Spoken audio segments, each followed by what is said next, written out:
The following is a special presentation of Tony Kurre Radio.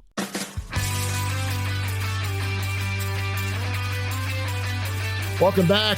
We call it BBB, Bite by Bite. He is Michael Coleman, CEO of the Heart of Alabama Food Bank. This is a show specific about everything that food banks, Feeding America, does in this wonderful country of ours. And today we're going to talk about some military. Very interesting angle you have on how the military exercises its use when it comes to our food banks in this country. What are you talking about today, Bo? Yeah, well, we're in Montgomery. We're right here next to Maxwell Air Force Base and Gunner Air Force Base.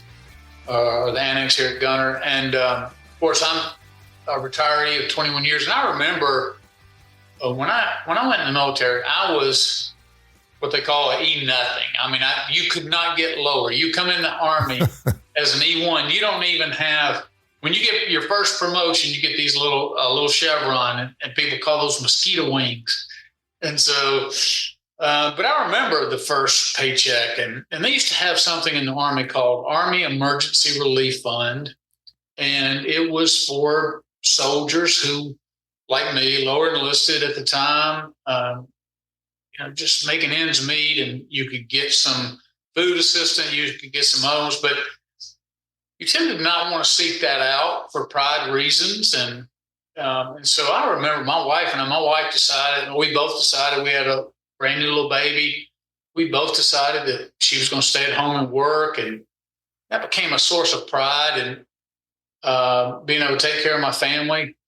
There were times I really should have sought help that I didn't, but I let my pride get in the way. So I understand where that's coming from. But there was a recent study done by the University of Georgia and looking at Army and air bases in Georgia.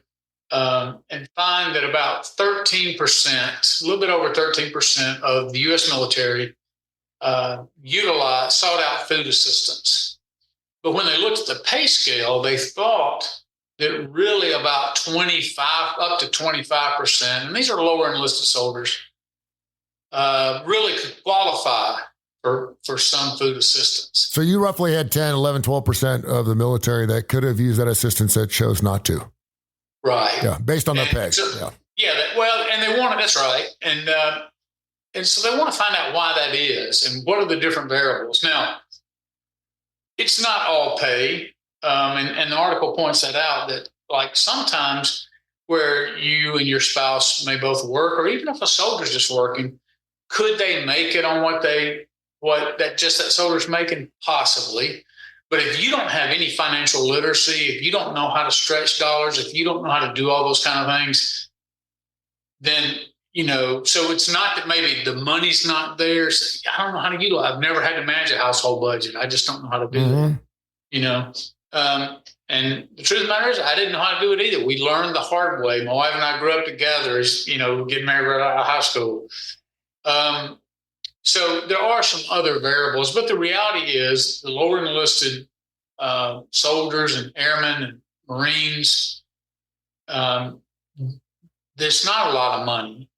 And so lots of times if you have 2 or 3 kids or 4 kids or whatever it is, and then let's say you and your wife are working and y'all are okay, but then you relocate to another base, the wife instantly can't go away, can't get them in the school system, can't go out and instantly get a job.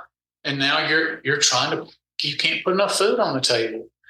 And so it's a reality for so many of our service people. And on some level, while you understand it, you also understand the tension between there's being a need and soldiers not wanting to seek that out because it's embarrassing. Mm-hmm. And so, the best you can do is try to make the information available to try to create an outlet for them, to try to remove the embarrassment, if you will.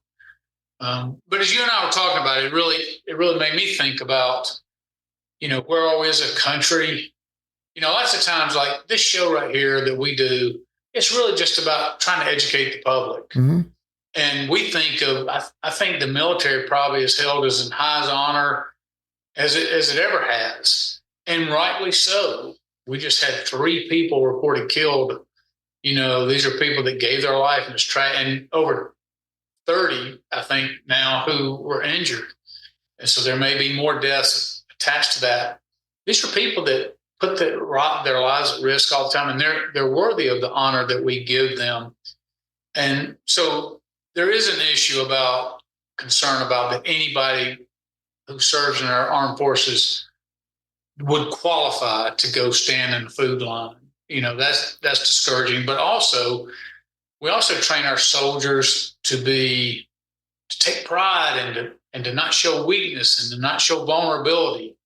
And then they go home to a family, and it's tough for them then to transition to a situation where I'm showing vulnerability and I'm showing need. And lots of times families suffer, children suffer. And I'm not blaming, I'm not casting blame. I'm saying it's just a reality in so many households. And we want to do everything we can to try to meet that need and try to lessen the stigma that happens. I'm incredibly sad that our military would qualify, but then I'm also mindful of there's barriers for them getting help that we want to help fight through. And one of it's just understanding the problem, helping our community understand the problem, helping our lower enlisted particularly, although they could run into our NCOs as well. I want them to know that there is no shame. Taking care of your family, sometimes we all get jammed up and we need some help, and that's okay. But then let's draw it out even bigger. This same thing is what a lot of people in our world outside of the military, whether they've served in the military or not, they suffer from food insecurity, and they will never go stand in a line because of pride or because of other challenges. And it's one of the things we really go out of our way to try to spend time with our agencies and say, you want the most friendly and the less judgmental environment when somebody comes up. Because if you make it difficult on them, if you make it to where, hey, you got to prove you're poor enough to get this. If you talk to them in a way that's not intentionally demeaning, but, hey, you stand over here as if, hey, you're lucky to even be here, that kind of stuff. And again, we don't do it intentionally necessarily, but it comes across that way.